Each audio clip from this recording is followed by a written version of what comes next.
Olá, meus irmãos e amigos, estamos neste quarto estudo da série Apocalipse, Mensagem de Jesus, passado, presente e futuro. Hoje, esse estudo se refere à segunda carta das 7 que o próprio Jesus ordenou que João escrevesse, lembrando que cada carta tem um destinatário específico, o pastor da igreja, aqui chamado de anjo, e a igreja localizada em determinada cidade.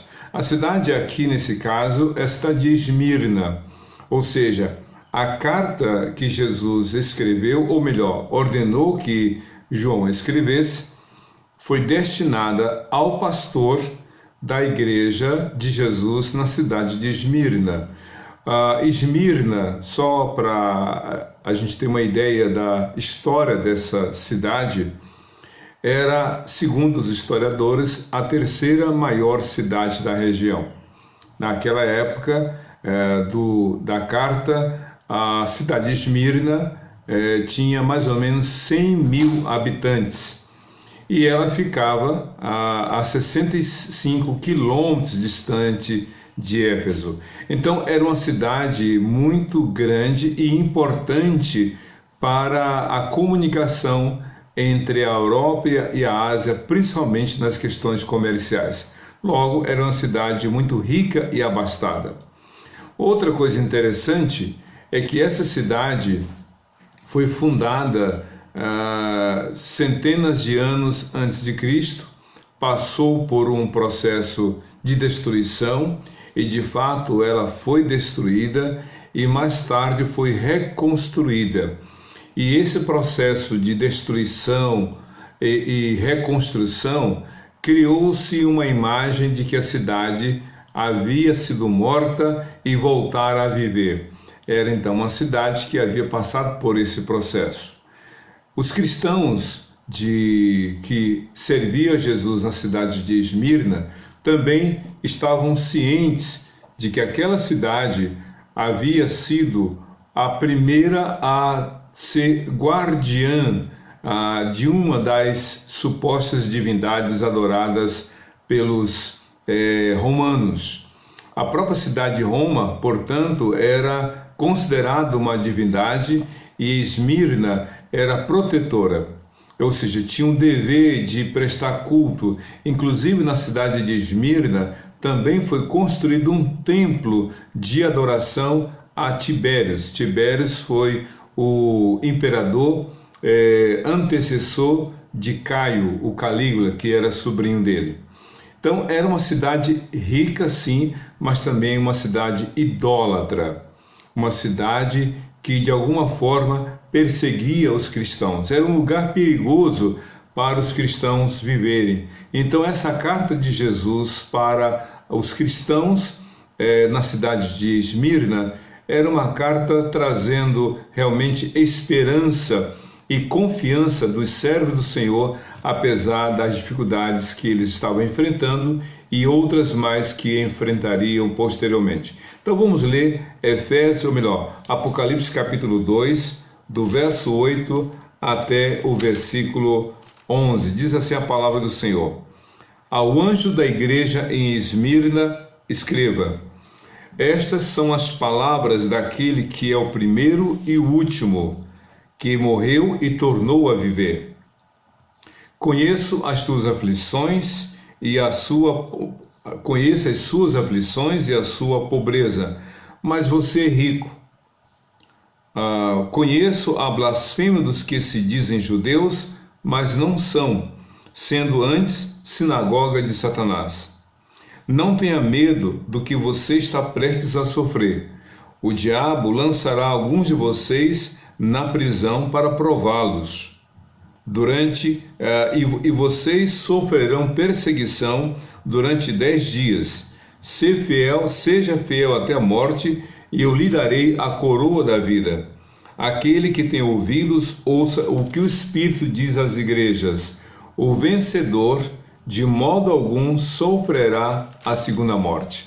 É uma carta pequena comparada com as outras 6 que compõem o total de 7 cartas do Apocalipse.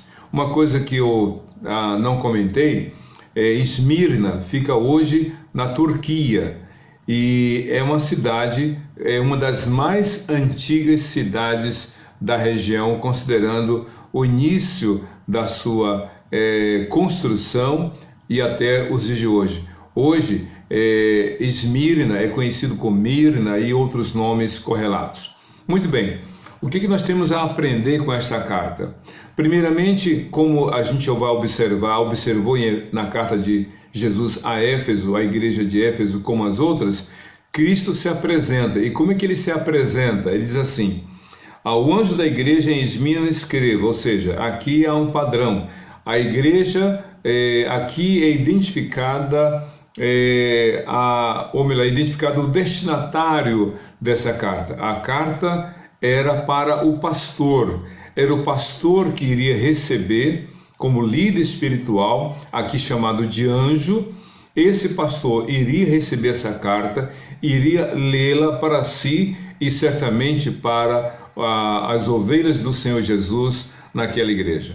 E essa carta então é destinada ao pastor da igreja em Esmirna. Agora, interessante que, embora seja direcionada ou tenha como destinatário o pastor da igreja, a mensagem de Jesus é para todos os cristãos. E aqui há algumas informações. Então, como é que Jesus se apresenta nessa carta? Ele diz assim: estas são as palavras daquele que é o primeiro e o último. A gente já viu isso na descrição que João faz da pessoa de Jesus. No capítulo 1, a gente observou que Deus se apresenta assim e Jesus também, aquele que é o primeiro e o último. Ou seja, Jesus é eterno como Deus é eterno.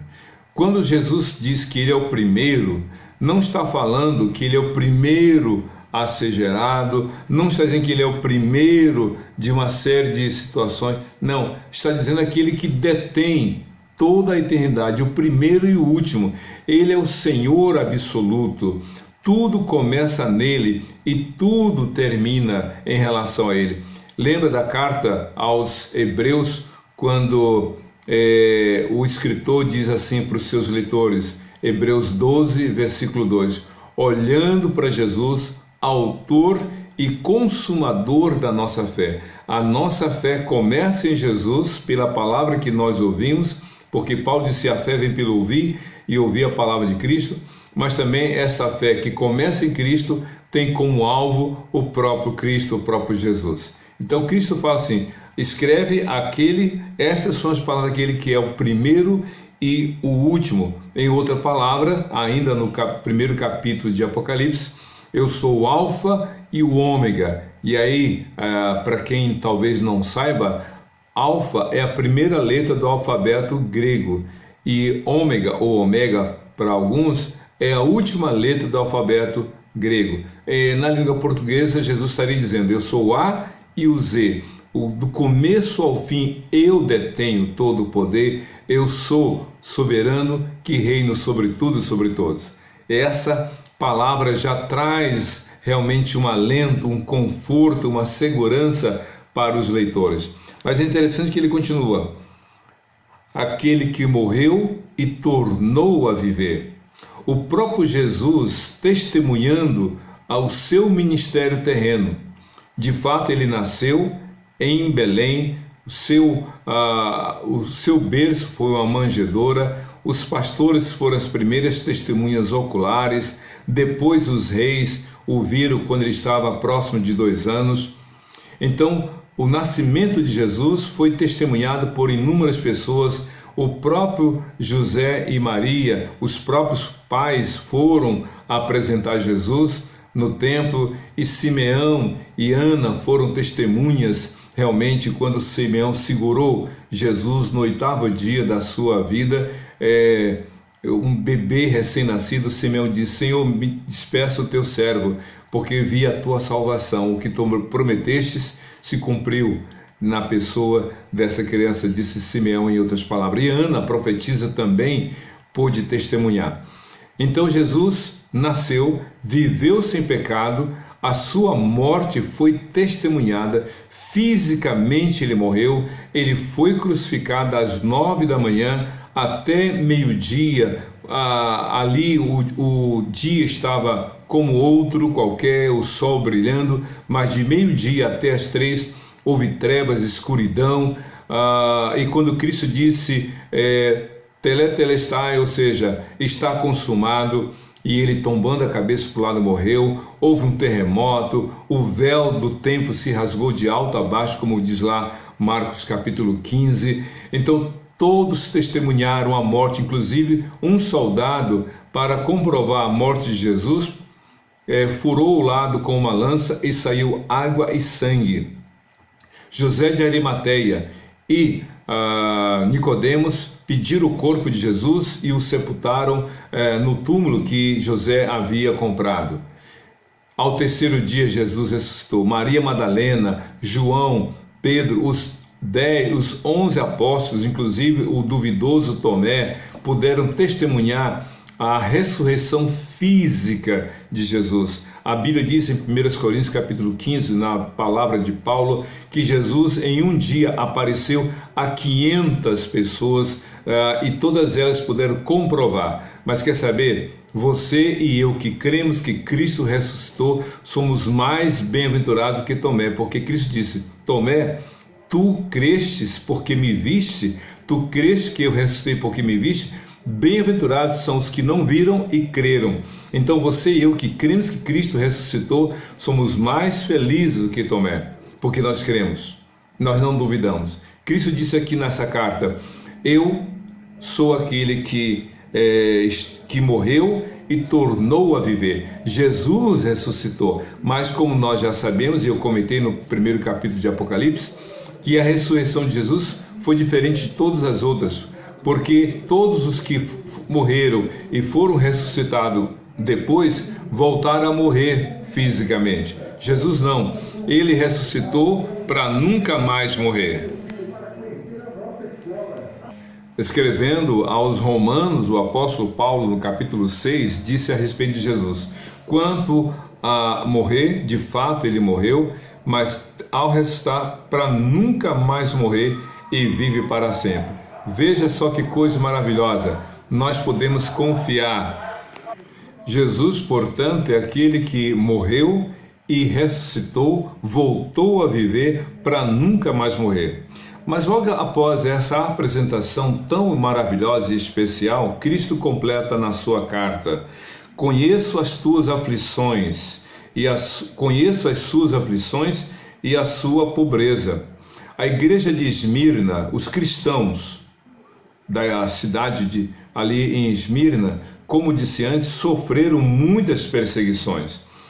Como era uma cidade idólatra, que tinha o comprometimento em adorar diversas, entre aspas, divindades, inclusive o próprio imperador, então esses moradores de Esmirna, não cristãos, perseguiam os cristãos. Então Cristo, de modo muito maravilhoso, como bom pastor, traz essa palavra, levou essa palavra de conforto. Conheça as tuas aflições e conheça as suas aflições e a sua pobreza. Mas ele completa: mas você é rico. Os cristãos, embora estivessem habitando numa cidade rica, talvez estivessem carecendo de recursos, talvez tivessem que lutar pela sua alimentação, pela aquisição de bens de primeira necessidade, podemos imaginar, porque sofriam essa discriminação, sofriam essa perseguição. Então eles eram tolhidos de certos privilégios, porque eram pessoas que tinham declarado a sua fé no Senhor. Então Cristo completa: você é pobre, sim, mas você é rico. Por que os cristãos eram materialmente, fisicamente desprovidos de recursos, eram pobres, mas que eram ricos? Porque a riqueza do cristão não é uma questão material, física, não é um acúmulo de riquezas, mas é a maior bênção, que é ter o seu nome escrito na vida. Jesus mesmo disse em Mateus capítulo 6, 19 a 21, não acumulem tesouros na terra, onde a traça corrói e os ladrões minam, mas acumulem tesouros no céu, onde os ladrões não podem roubar, nem a traça corroer. Porque onde estiver o seu tesouro, ali estará o seu coração. E o maior tesouro que o cristão tem é a fé em Jesus. Essa é a riqueza que o mundo não pode dar, mas também o mundo não pode tirar. É riqueza que vem da fé no Senhor. Então Jesus completa: conheço a blasfêmia dos que se dizem judeus, mas não são, sendo antes sinagoga de Satanás. E aqui outra questão histórica. Esmirna era uma cidade grande, uma cidade de grande circulação. Para a época, 100 mil habitantes era um número expressivo. Os judeus, então, se espalharam em vários lugares, e em Esmirna os judeus abriram uma sinagoga.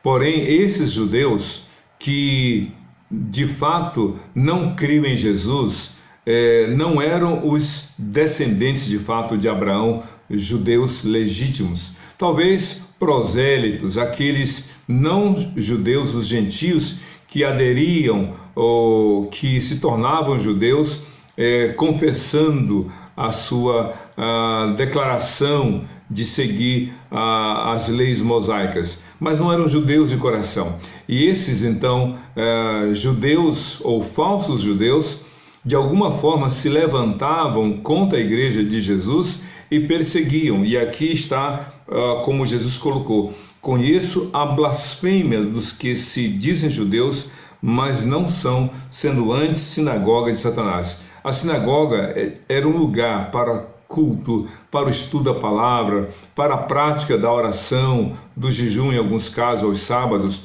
Mas esse lugar, compostos por falsos judeus, se constituía num lugar de oposição à palavra de Deus, à obra do Senhor, a ponto desses judeus perseguirem e se unirem aos outros incrédulos na perseguição ao Senhor Jesus. Mas Jesus tanto conhece a sua igreja, aqui no caso a igreja em Esmirna, como conhece aqueles que se opõem a ela. Jesus disse: eu sei o que está acontecendo com você. Eu sei que alguns se levantam contra você. Meu querido, Jesus conhece a vida de todos nós. Ele sabe o que acontece com a nossa vida. Ele sabe as dificuldades que nós enfrentamos. Mas ele diz: olha, continue confiando em mim. E ele completa então, no verso 10 de Apocalipse capítulo 2. Não tenha medo do que você está prestes a sofrer. O diabo lançará alguns de vocês na prisão para prová-los, e vocês sofrerão perseguição durante 10 dias. Então, Jesus fala de duas coisas: do que já havia acontecido, do que estava acontecendo e do que ainda iria acontecer. E Jesus diz: conheço o teu sofrimento. Mas Jesus alerta aqueles cristãos: não tenha medo do que você está prestes a sofrer. Ou seja, se as coisas estavam ruins, poderiam e ficariam piores. Mas que diz: olha, não tenha medo. Lembra do que João escreveu na primeira carta dele, no capítulo 4, verso 18? Porque no amor não há medo, porque o medo implica em castigo, e aquele que tem medo não foi aperfeiçoado no amor, porque o amor lança fora todo o medo. Ou seja, Jesus disse: eu sou o bom pastor, eu vou cuidar de vocês, eu vou dar assistência a vocês, vocês vão sofrer. E aí você talvez esteja se perguntando: mas como Jesus, que sabe de tudo, vai permitir que haja realmente perseguição? Pois é, a vida cristã é assim, a gente passa por lutas, dificuldades, nós sofremos muito, mas apesar disso, nós continuamos confiando em Jesus, porque Ele sofreu muito mais por amor a nós. Aqueles cristãos em Esmirna deveriam estar preparados para, então, as perseguições e o sofrimento maior que viriam. E então Jesus diz: o diabo lançará alguns de vocês na prisão para prová-los. E aqui o próprio Jesus atribui a perseguição aos cristãos, à igreja do Senhor, como uma ação maligna. É claro, instrumentalizada por incrédulos, por pessoas que não creem no Senhor. No caso, tanto o imperador quanto os demais incrédulos iam contra a igreja do Senhor.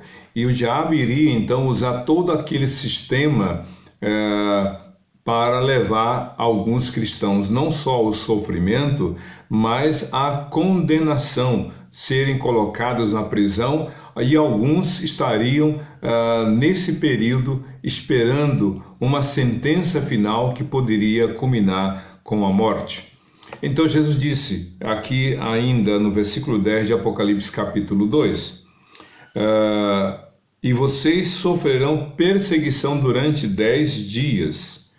Imagine, talvez você e eu fiquemos imaginando, mas o que são 10 dias? Passa rápido, nós já estamos há 8 meses lidando com a Covid-19, 8 ou 9 meses lidando com as dificuldades do isolamento social e distanciamento. O que são 10 dias? Só que naquela época, meu querido, minha querida, a perseguição era algo violento. Pessoas eram tiradas à força de suas casas, os bens tomados pelo império, a perseguição, a dificuldade de poder adquirir questões de necessidades básicas. Então não era uma coisa simples. Mas quando Cristo diz uma perseguição durante 10 dias, 10 dias é um número cheio, um número assim completo. Mas ao mesmo tempo, Jesus está dizendo o seguinte: vai ter um fim. Essa perseguição, essa ação contra a minha igreja na cidade de Esmirna vai acontecer, terá um prazo, mas vai passar. Um tempo determinado, no tempo certo ela vai passar. É por isso que logo em seguida, no livro de Apocalipse, nós conhecemos talvez um dos mais citados textos com respeito à perseverança do cristão, porque diz o texto: ser fiel até a morte, seja fiel até a morte, e eu lhe darei a coroa da vida. Como eu disse um pouco antes, em outro comentário, esse ser fiel até a morte, ou seja fiel até a morte, não é simplesmente a questão da cronologia da vida. Uma pessoa que se converta na adolescência, ou que se converteu na adolescência, passou a juventude, a vida adulta, entrou para a terceira idade e na velhice já morre aos 95, 100 anos, dando testemunho de sua fé. Não é isso necessariamente que significa ser fiel até a morte. Ao contrário, Cristo está dizendo: olha, permaneçam fiéis a mim, mesmo quando a vida de vocês estiver colocada em xeque. Mesmo diante da iminente morte, mesmo diante da possibilidade de morrerem por causa da fé de vocês em mim, permaneçam, ser fiel até a morte. Meu querido, a gente está vivendo no Brasil com toda a liberdade que a gente tem, apesar das restrições impostas por causa da Covid. Alguns templos ficaram fechados durante um certo tempo, alguns já voltaram a abrir, em outros lugares estão sendo obrigados a fechar novamente, mas o fato é que nós passamos por dificuldades, nós passamos por problemas, mas Jesus disse: seja fiel até a morte, sejamos fiéis ao Senhor. O sofrimento, as dificuldades têm um limite, e aí Jesus diz: seja fiel até a morte e lhe darei a coroa da vida. E lhe darei a coroa da vida. A palavra coroa que Jesus usa aqui é Stéphanos. E Stéphanos era aquela coroa dada àquele competidor que de modo legítimo, correto, lutava e vencia. Era uma espécie vamos imaginar aquela coroa de louros, aquela grinalda de louros que era colocada, posta pelo imperador ou seu representante na cabeça do vencedor. Stéphanos, aquele que lutou e venceu. Jesus tem uma coroa, mas é diadema, que é a coroa do rei, daquele que é reconhecido como Senhor. E Jesus é o Rei dos Reis, o Senhor dos Senhores. Mas para nós, os cristãos, como naquela época, hoje e até a segunda vinda de Jesus, o que Jesus deseja é que nós sejamos perseverantes, seja fiel até a morte e eu lhe darei a coroa da vida. Essa coroa da vida não é outra coisa senão a própria vida eterna.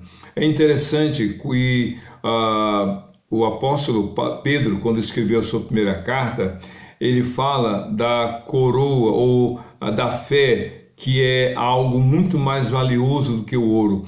E o apóstolo Paulo, na primeira carta aos Coríntios, capítulo 9, fala a respeito daqueles que lutam e correm no estádio, por exemplo, para ganhar uma coroa perecível, porque ela era uma grinalda feita de louro. E o louro, como vegetal, a gente sabe, ele é tirado da árvore, um galho, você tece uma grinalda de louro, a pessoa ganha, ela está verdinha, ela está bonita, mas com o passar do tempo, essa coroa de louros começa a ficar escura, começa a secar, começa a ficar quebradiça e se desfaz. Então, comparando, o apóstolo Paulo disse, olha, as pessoas correm por uma coroa que não vale muito, que logo depois se desfaz. Nós corremos ou nós vivemos porque nós temos a certeza de uma coroa que nunca vai se estragar, que vai permanecer, que é a vida eterna, a salvação no Senhor. Essa é a coroa. E é interessante que, fazendo ainda uma analogia, uma comparação, quando as pessoas saíam para a competição, era um só que ganhava. Na corrida, principalmente, era um só que ganhava. Um só ganhava. Se você ler Hebreus capítulo 12, de 1 a 3, todos corriam, mas um só vencia. Na vida cristã, não. Não existe um lugar apenas para uma pessoa. Existe um lugar para todo aquele que chega em Cristo Jesus. Para você, para mim, para todos nós, a coroa nos está separada se nós realmente permanecermos fiéis ao Senhor. Na verdade, o raciocínio é lógico, só vai permanecer até o final quem crê.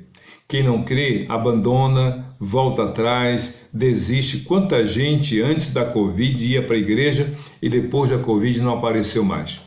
Quantas pessoas antes do sofrimento está firme e fiel, mas vem a dor, vem a perda, vem o sofrimento e a pessoa desiste. Só permanece quem crê, quem não crê não permanece.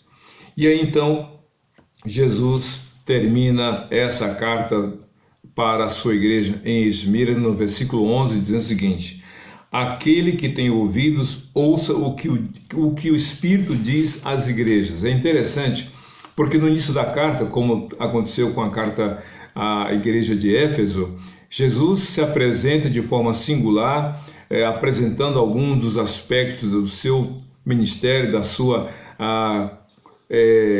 realeza, do seu senhorio, do seu poder.